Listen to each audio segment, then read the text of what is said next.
জয় জগন্নাথ। নমস্কার, ঘরে বাইরে ব্লগে আপনাদের সকলকে স্বাগত। পুরীতে আজ আমাদের দ্বিতীয় দিন। আজ আমরা বেরিয়ে গিয়েছিলাম পুরীর জগন্নাথ দেবের পুজো দিতে। ভোর 5টা নাগাদ আমরা বেরিয়ে যাই আমাদের রুম থেকে মন্দিরের উদ্দেশ্যে। তো আমরা ভেবেছিলাম মন্দিরে যখন যাব হেঁটেই যাব। অবশ্য মন্দির থেকে আমাদের হোটেল থেকে আমাদের মন্দির খুব একটা বেশি দূর ছিল না। নতুন পরিবেশ, নতুন নতুন লোকজন, দেখতে বেশ ভালোই লাগছিল। আর ভোরের সেই ঠান্ডা হাওয়া, পাখির ডাক আলাদাই একটা আমেজ এনে দেয়। তো আমরা প্রায় মন্দিরের কাছাকাছি চলে এসেছি। তো এই যে মন্দিরের প্রাঙ্গণে আমরা চলে এলাম। আমাদের পান্ডা আমাদের এই ভোর 5টায় সময় দিয়েছিল মন্দিরের পুজো দেওয়ার। তো এই যে আমাদের জগন্নাথ দেবের মন্দির এত দিনের অবসান আজ ঘটতে চলেছে, তাকে দেখতে পাওয়ার অবসান। এই যে আমাদের পান্ডা চলে এসেছে, আমরাও এসেছি, তিনিও চলে এসেছে। তো আমরা মন্দির দেখতে দেখতে যাচ্ছি। তো মন্দিরের বাইরে কাজ চলছিল।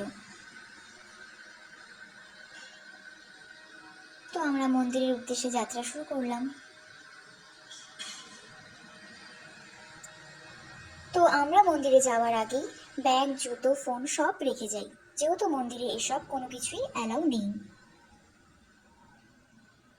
কিছুক্ষণের মধ্যেই তাদের দর্শন করে আরও যা যা দেখার জানার ছিল আমাদের পান্ডা গাইড সে আমাদের সব কিছু বুঝিয়ে দিয়েছে, সুন্দর করে করিয়েছে, বুঝিয়েছে। তারপর আমরা আবার চলে এলাম মন্দির চত্বরে। তো আমরা মন্দির চত্বরটি খুব ভালোভাবে ঘুরে ফিরে দেখলাম। এত শান্তিপূর্ণ জায়গা, মনেই হচ্ছিল না যে আর ফিরে যাই। ওয়েদারটাও বেশ সুন্দর ছিল, মন প্রাণ একদম ভরে গেছে। এখানকার পরিবেশ, মানুষজন, তাদের আচার ব্যবহার বেশ ভালো। আপনারা কে কে পুরী এসছেন আর আপনাদের এক্সপিরিয়েন্স ঠিক কীরকম আমাকে অবশ্যই কমেন্ট বক্সে জানাবেন। আর আমার ব্লগটি ভালো লাগলে অবশ্যই লাইক, শেয়ার, সাবস্ক্রাইব করে দেবেন।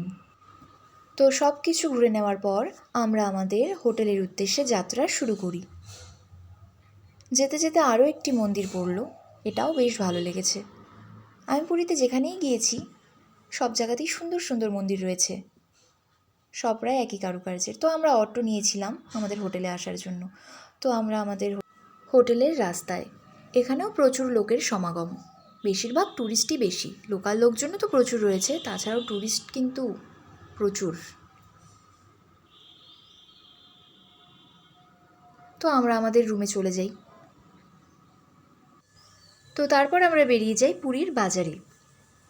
এখানে আপনি সব পেয়ে যাবেন, গ্রসারি আইটেম, যা যা খেতে চান আপনি সব পেয়ে যাবেন। দেখতেই পারছেন সব পাওয়া যাচ্ছে এখানে। তো আমরা সেই উদ্দেশ্যেই গিয়েছিলাম।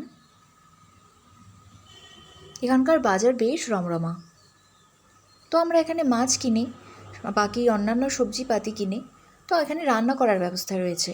তো আমরা সেখানে রান্না করতে দিই, একটা সময় দিয়ে আসি, তো একটা সময় আমাদের রান্নাগুলো দিয়ে যায়। এই সিস্টেমটা বেশ ভালো, আমার তো বেশ ভালো লেগেছে, একদম বাড়ির মতো ব্যাপার। হোটেলের থেকেও এই রান্না করে ব্যাপারটা আমার বেশ ভালো লেগেছে। তো তাই ঠিক করে ফেললাম যে না, পুরীতে যতদিন আছি এই ব্যবস্থাটাই চলবে। নিজের মনের মতো খাওয়া যাচ্ছে, সব পাওয়া যাচ্ছে, সব মিলিয়ে একদম বাড়ির পরিবেশ বলতে গেলে। আমার তো দারুণ লেগেছে এই ব্যাপারটা, ভাবতে পারিনি এরকমটা হবে। তো আমরা আমাদের খাবার পেয়ে গেছি। তো এসেই আমাদের খাওয়ার দাওয়ার বাড়া হচ্ছে।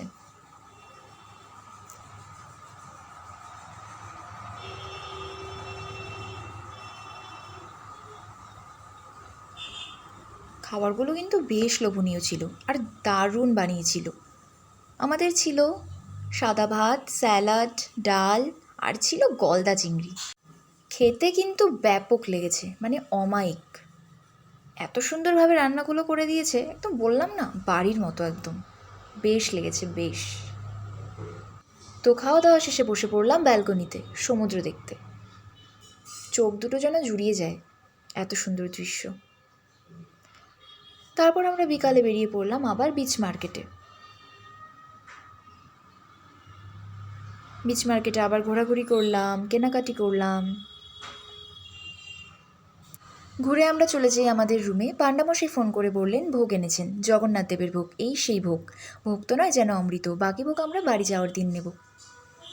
তো আজকের জন্য এখানেই টাটা। সকলে ভালো থাকবেন, সুস্থ থাকবেন, দেখা হচ্ছে পরবর্তী ব্লগে।